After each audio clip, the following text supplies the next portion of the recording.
నాగం జనార్దన్ రెడ్డి. తెలంగాణ సమస్యను తక్షణం పరిష్కరించాలని డిమాండ్ చేశారు ఆయన. బీజేపీలో రేగిన అద్వానీ వివాదం త్వరలోనే సమసిపోతుందన్నారు నాగం. ఇది అద్వానీ గారు ఒక ఇంటి పెద్ద, ఆయనకు మానస పుత్రుడే మోడీ.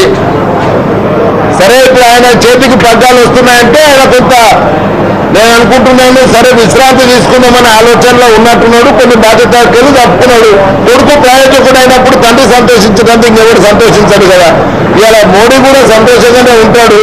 సరే, ఇది టీ కప్పులో తుఫాన్ మాదిరిగా కొన్ని సంఘటనలు అప్పుడప్పుడు చోటు చేసుకుంటాయి. ఒక రాజకీయ వ్యవస్థ లోపల,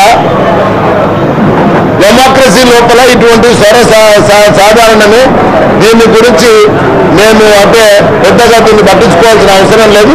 ఖచ్చితంగా రేపు రాబోయే ప్రభుత్వం కూడా బీజేపీ కేంద్రంలో ఈ అవినీతి అసమర్థ కాంగ్రెస్ కు మాత్రం పట్టం కట్టడానికి సిద్ధంగా లేరు.